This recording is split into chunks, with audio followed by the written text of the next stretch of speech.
Welcome to the Growing Your Financial Business the Woman's Way podcast. I'm Robyn Crane, and I was a financial advisor for over a decade. But before that, I was a singer-songwriter. And now, even as a mom of three with a teenager, toddler, and a baby, I run a seven-figure business helping women in financial services grow their businesses and make a bigger impact.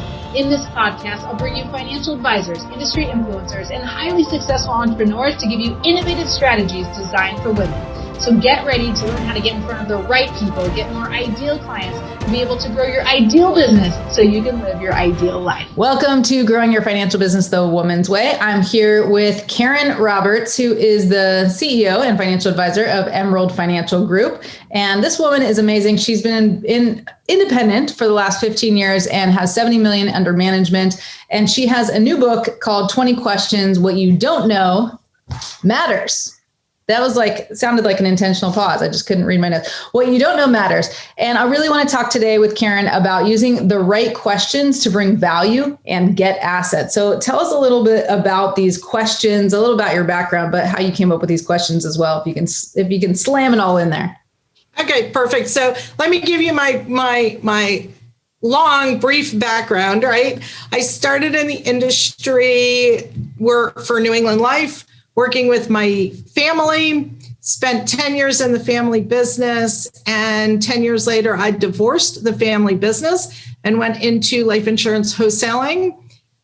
Did that for a couple of years and then woke up one day and went, why am I making money for everybody else when I'm really good at this? And it's time to start making money for me.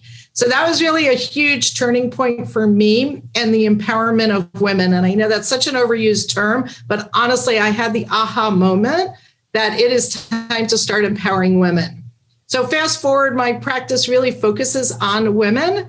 And I sat down to write a book called The 10 Stupid Things Women Do with Their Money. And that dwarfed into 20 questions because the reality is, we all know what we do or don't do, and a book isn't going to change our philosophy or our energy towards money. But if we start asking ourselves the right questions, maybe then we can start making changes.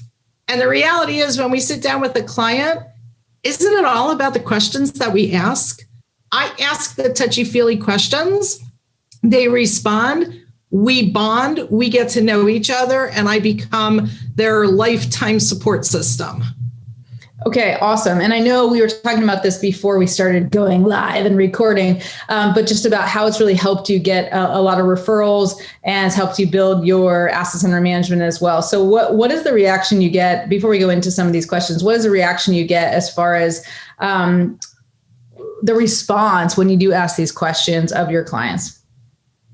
So first of all, they sit back and they're like, I've never thought of it that way, right? So when you give someone an answer, they already formulate what it is. When you ask them an open-ended question, it's so much better. And as we ask those questions and they start to ponder their life choices, they think that I'm the greatest thing ever and go home and talk to all their friends about me. So I have whole pods of friends now as clients because they all talk about some of the answers to the questions. So it's really been great. That's awesome. That's awesome. See, wouldn't that be lovely, ladies? You ask some questions, you just sit back, relax, they sit back, relax. We all enjoy the ride. And then everybody talks about how amazing you are.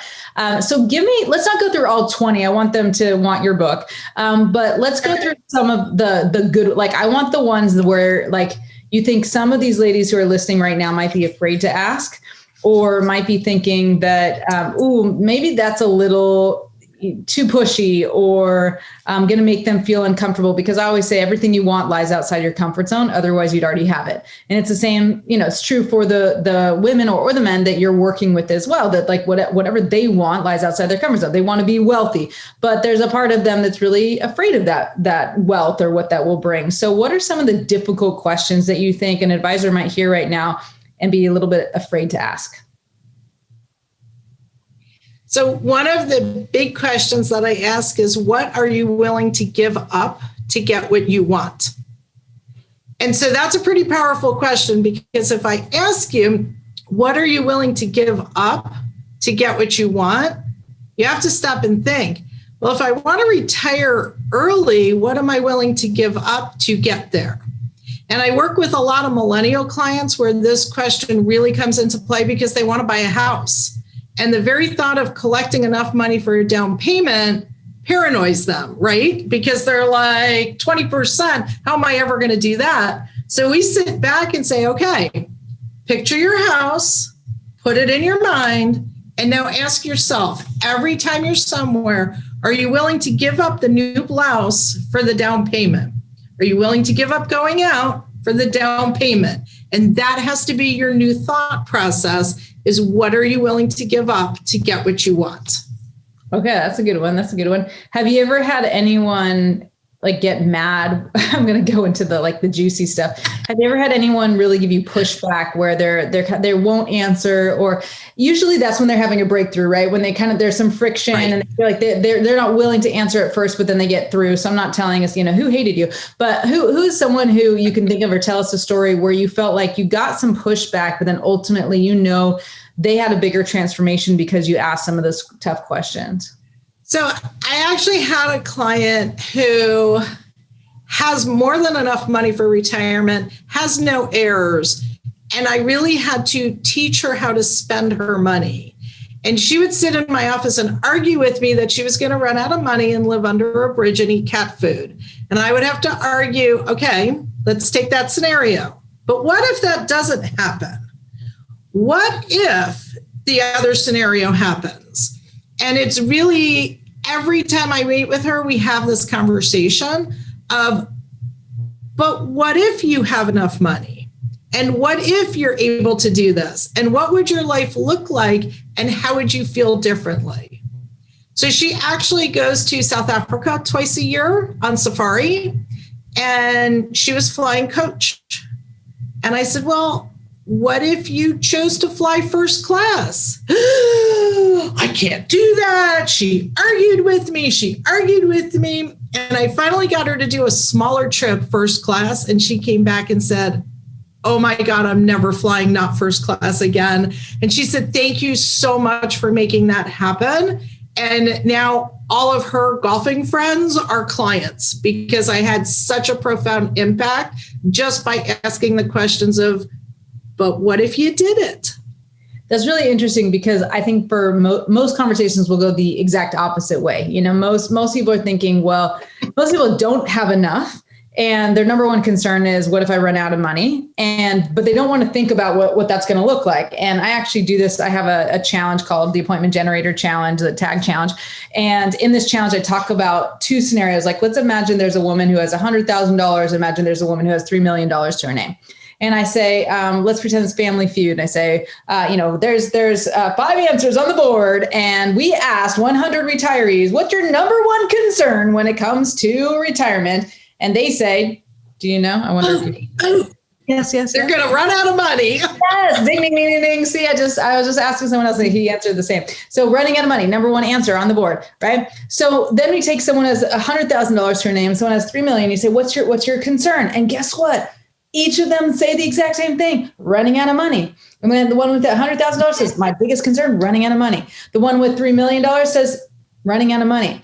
And so you're thinking, well, how could they have the same exact concern? And so we look at that, and that's really the superficial problem. But when we start to peel the onion, we realize that it's way more than that. Like someone who has $100,000, her problem is much more urgent. So I always say the one with the most urgent problem is the one that's going to respond to your messaging.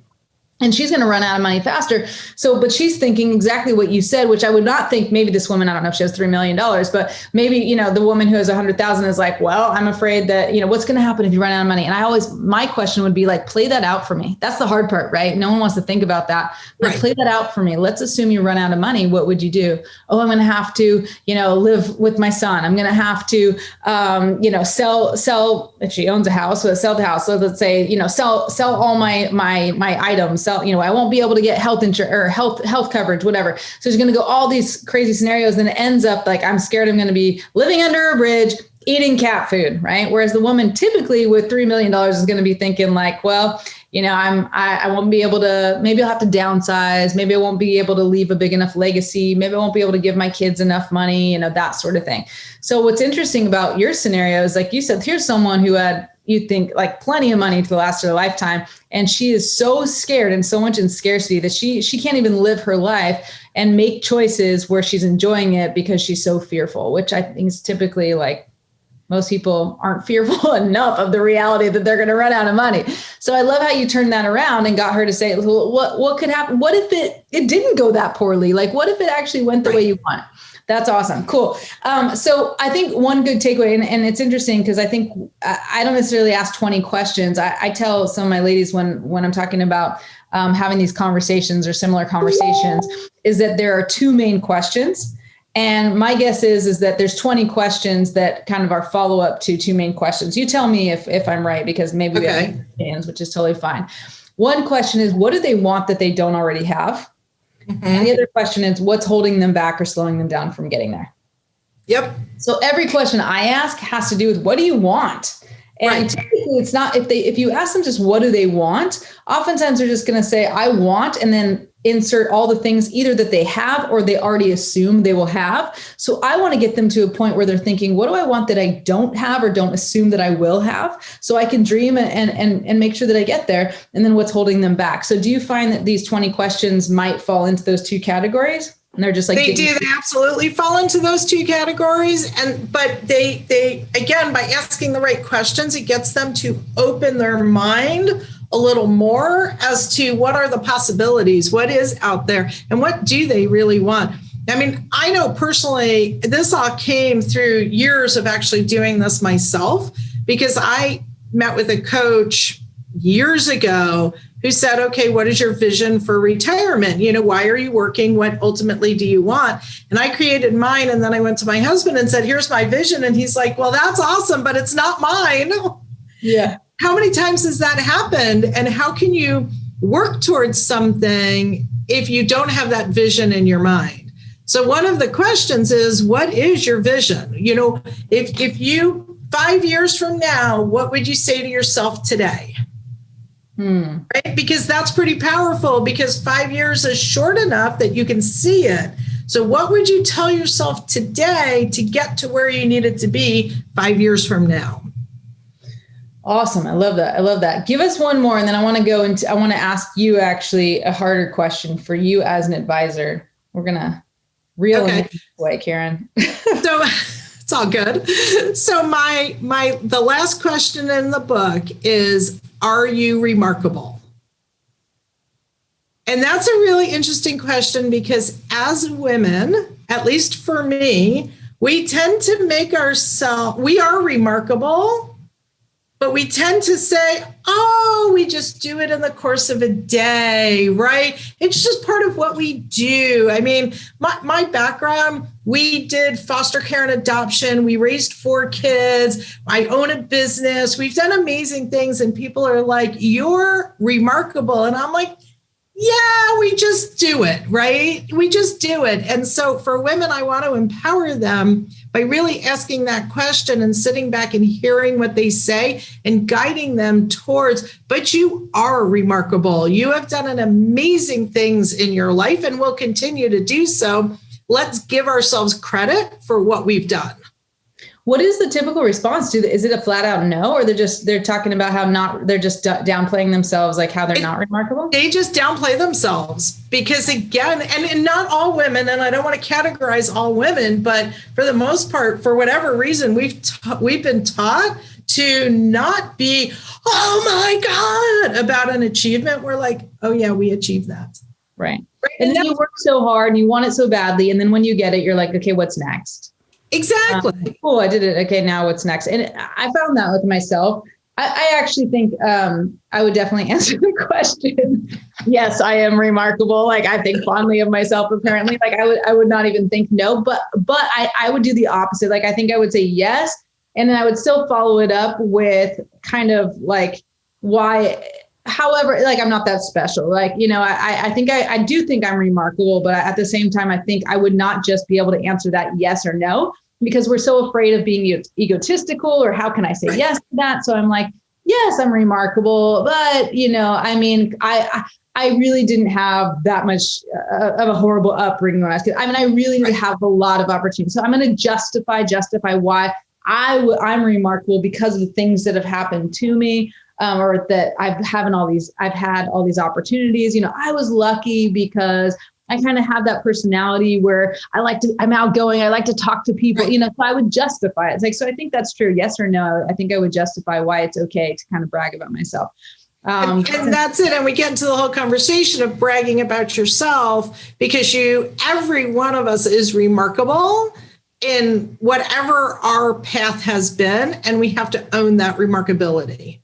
What's also interesting about that word is I don't think I've said that word in the last 5 to 10 years, or maybe ever. Like, I'm sure I know the word, I've heard the word, but that is not a word I use ever. It's also like, I don't use the word marvelous. Like, I don't use the word So it's interesting to me that you would choose the word remarkable, because I would use, are you awesome? Are you proud of yourself? Are you, I don't know. I would definitely not ever use that word, which is interesting. Is there a reason you chose that word? That's the word you use? Just kind of the word that came to us, that it's just kind of the word. And I think maybe because people don't use it and people need to. I like it. You are remarkable. So it kind of reminds me of the, what was his name? Stuart Smalley on Saturday Night Live way back in the day, where he'd look into the mirror and he would say, I'm good enough. I'm smart enough. And gosh darn it, people like me. And I think something like, and I was watching a Mel Robbins video, I think, where she started to do recently, she started talking about giving yourself a high five in the mirror. And then she did this other video with her husband where he was saying, like, she said, what do you do when you look in the mirror? And he said, I look in the mirror. And she's like, tell me, Chris, what do you do? And she's like, she said, he goes, well, I look in the mirror and I say, I love you. And she's like, really? You say I love you to yourself, Chris? And he's like, yeah, I do. And I thought that was kind of hilarious, because my husband, if we were, guys, not everybody's watching, but if you were in here right now, my husband walked in, he thinks it's hilarious every time to walk into my camera view, just showing his arm and flexing and like showing how strong he is. And like, he's fine. I swear he looks in the mirror and he looks like, he's like, how are my abs doing? He's just like checking himself out. We're looking at ourselves, typically women in the mirror, going like, what's wrong with me? And right. My husband's looking, going like, damn, my muscles look pretty good right now. So I have to tell you, Robyn, one of the things that I do every morning, which I do talk about when I talk about the book, is I assume the Wonder Woman pose, which for those of you that don't know, it's just arms on your hip and your chest out. And I look in the mirror every day after I've gotten dressed and say, gosh darn, I'm cute today. Because my perception is I'm cute. I'm not beautiful. I'm not sexy. I'm cute. And I'm really good with that comment. But even if I'm having a bad day, even if my hair is freaking out from humidity, even I will look in the mirror and think, how cute do I look today? And you probably can't see me, but I'm overweight. I definitely could lose 50 pounds. Don't care. I still look in the mirror and see what I want to see, not what everyone else sees. And you're cute. And that's something that women have to do. And I feel like through part of those questions and through meeting with the clients, I give them that, right? Whether they look in the mirror every day and say that, but they can look at the end of the day, at the end of our meetings and go, I did a really good job with money. And now I have to live. Now I have to live. Now I have to live with, I have to live. I have to spend it. I'm entitled to it. Wow, that's interesting. That's awesome. So I think a big takeaway here is just like all of you listening is to remember that you are remarkable, because everyone here, if you've started a financial business, whether you're an advisor or in insurance, it's not an easy thing. And I want to end with one question. I said, I'm going to get to a hard question because I like to kind of get to the deep stuff, but you said you've been in your own business independent for 15 years and, you're kind of like, I don't want to say the everyday advisor, because the everyday financial advisor doesn't last, because most, a lot of times like it's hard and people leave. It is hard. But, and then you were in the industry before 15 years. So like, what was the biggest struggle that you had because I think a lot of women listening, like some days want to quit and think like, I'm not remarkable. Like maybe I'm not good enough and gosh darn it, people don't like me, because there's rejection and there's fear and there's concern and there's worry and I know when I was a financial advisor and I didn't have 70 million under my management I was like feeling like a fraud and I felt like I wasn't good enough. So Tell me a point in your career where you kind of even were considering quitting, and what instead got you through that challenge and got you to the other side? So I want to say every year I want to feel like I want to quit. And there are times when a big client will call and I freak out because I think I did something wrong. So I just want to say that feeling, for whatever reason, never seems to go away, regardless of how many times clients tell me how grateful they are for me. That feeling never goes away. This is a hard business. And you just have to persevere, and you have to persevere with friends, associates, mentors, mentees, coaches, whatever you want to call it, you need support. And I found that support early on.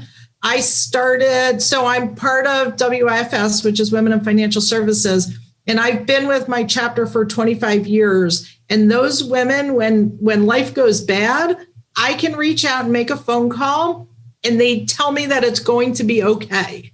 Or it's not going to be okay, and get my crap together, right? They've pushed me out of my comfort zone. They've comforted me.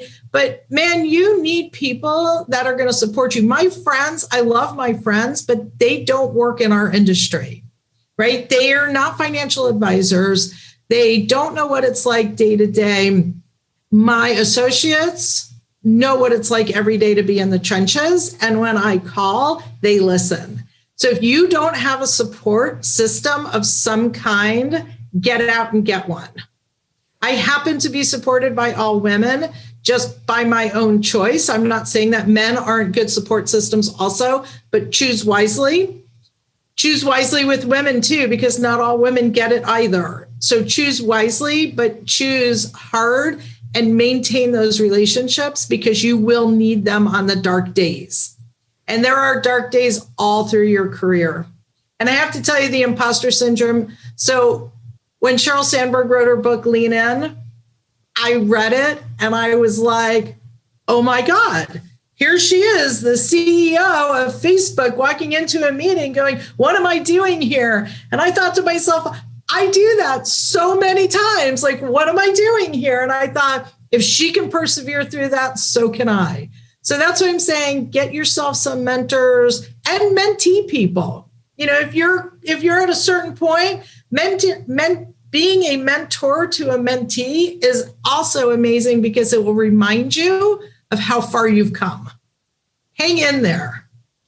Awesome. Good advice. Great advice. And I would say that that's a huge emphasis for us in our company. And we're one of the things I'm actually most proud of is bringing together a community of women. And we have, we actually, in this tag challenge I was talking about, the employment generator challenge, we actually just had over 1,000 women in this community in financial services. And it was so cool, and like celebrating and sharing their challenges and supporting each other. And they're like, oh my gosh, there's a world out here with other women where it's not just this male dominated world and old boys club, but we can actually talk to each other and do something different and innovate and actually use online prospecting strategies and whatnot. It was really, really amazing. And we're growing that. And by the way, if anyone is listening and you want to be part of that, the next one, I don't know when it's coming up, but you can check it out, femalefinancialadvisors.com. Hopefully it should be up there at femalefinancialadvisors.com. But that community is really important to us.